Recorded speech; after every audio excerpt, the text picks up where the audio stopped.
Alright YouTube, back at you with another video. Today, as you can tell by the title, it's a little bit different. We're doing a little experiment, I guess you could say, to see with the pit bike, since the tire's flat from when I put these screws in there. Just went to the local store, picked up some tennis balls. We're gonna see if those tennis balls you can put as if there was a tube in there. Supposedly I only need about like 20 tennis balls to fill up the entire wheel.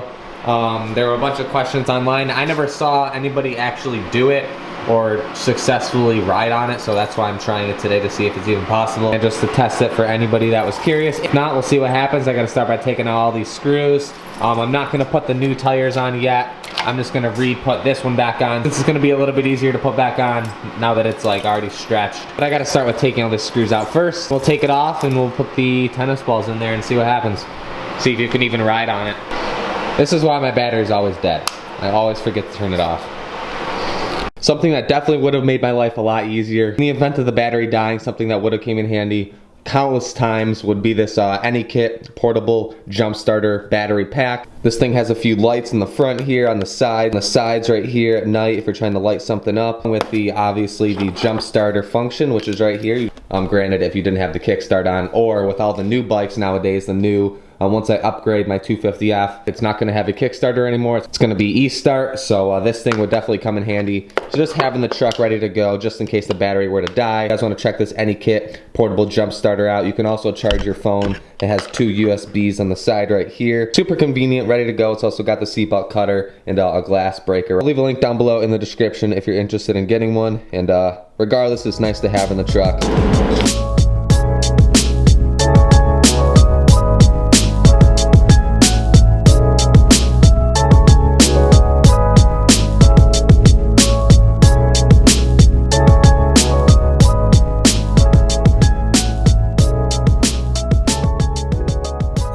Alright, got that completely done. Side note, this nut is not, we're going back to the build series video on the CR. This thing is not opposite threaded. Even with the air, it just does not. Thing's definitely on there. And does not want to come off.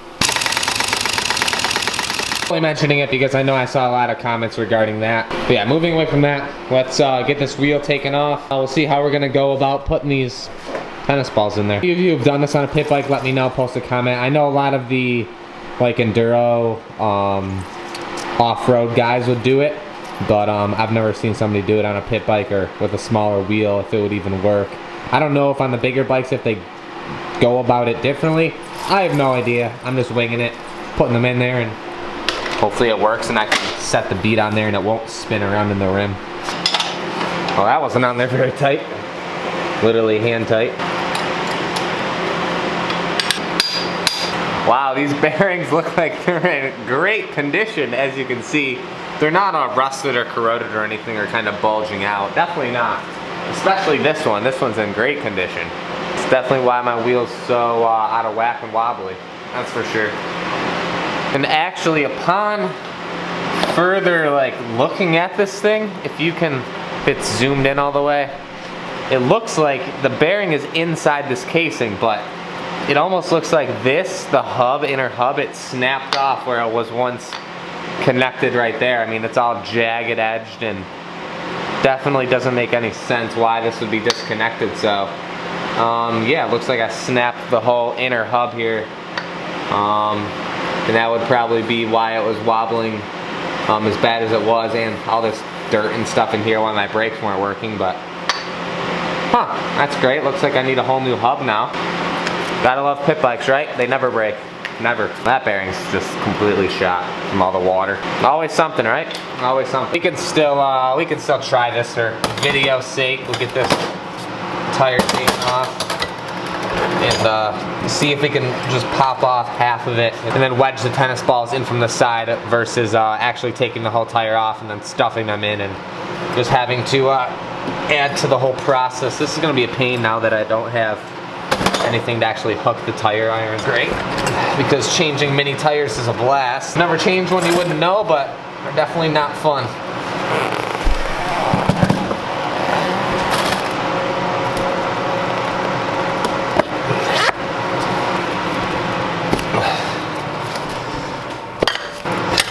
And this was one of the like the cheapo tires too. Like I think this tire was like 25 bucks, maybe 30 bucks. It lasted me a little while, but it was really narrow. Almost like a mountain bike tire width, to be honest.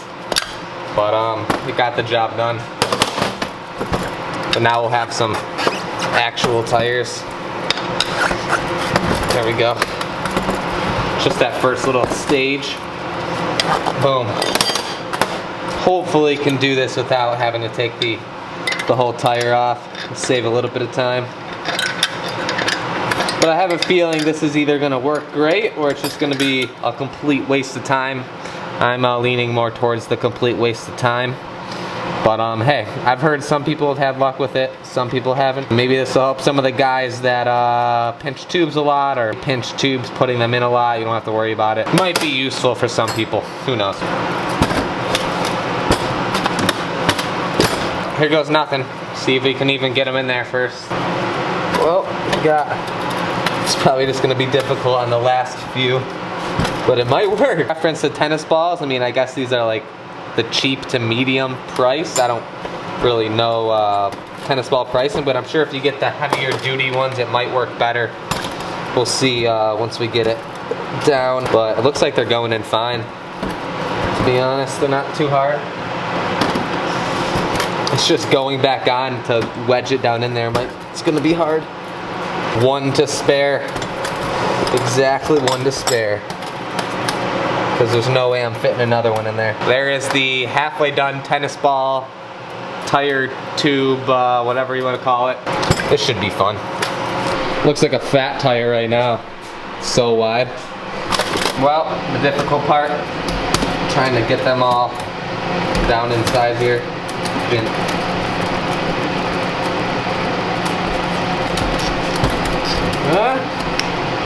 It's going.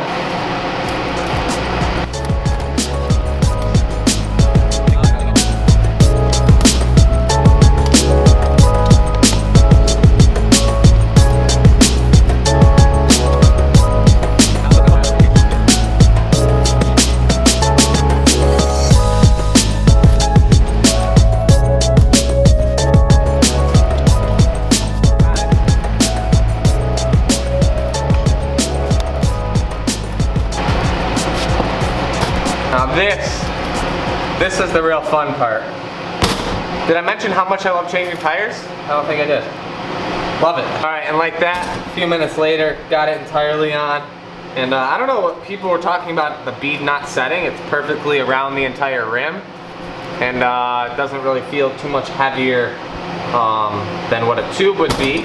And it kind of almost feels like, I mean, it definitely would have, say, pressure for the tennis balls here. So from what I've read, people were saying it's around like a 12 PSI equivalent. So slap it on the bike and we'll see how it rides. All right, boom, we are ready to go. It's a little bit wobbly, but that's because this back bearing's still shot. Aside and see how it rides. If it's smooth or lumpy or how it kind of, the pressure honestly feels like a normal, there were a tube in there. Obviously that makes sense. Look at how big of a gap there is between the hub and the little brake bracket thing. It's definitely not how it's supposed to be. Now to get it off this stand that doesn't go down anymore. However, I'm gonna, well, that was the best way of getting it off for sure. Wow, that was stupid. I mean, you can comment for yourself, but I mean, pressing on it, say like in between where the tennis balls are, there might be a little bit of a gap, but honestly on a pit bike, I don't think you'll notice it. I'm actually kind of surprised at how it turned out, to be honest.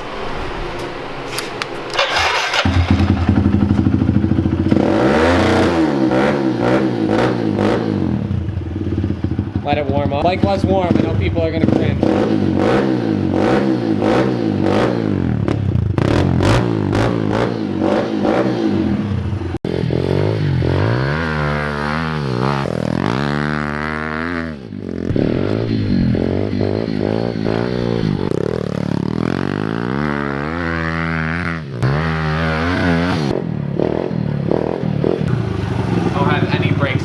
Whatsoever. Brakes are gone. This thing's fun though. Just needs a little bit little bit of maintenance. It's been a while since I've ridden this thing. It's fun, just needs a little bit of maintenance, as you guys all know, between just needs a new front brake line and then the new whole new rear setup pretty much.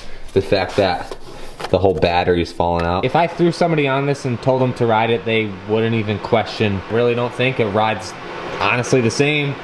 And I wonder if it would make a difference because this tire is so narrow. This is like a half-inch narrower than say the tire that I'm gonna put on there, which is the Dunlop MX32. I don't know if that would really make a difference. Maybe it would, maybe it wouldn't. I guess I'll try it once I put the new tires on there, but as of right now, it really honestly just feels normal. So if you don't want to have to worry about pinching tubes or popping tubes, this is the way to go, I think. Might be a good option for you, but we'll do a little ride on it here soon. Other than that, I think I'm going to cap the video off here. As you saw, the tennis balls are fine. Honestly, I think I'm just going to try and run that once I put the new tires on, like I said before.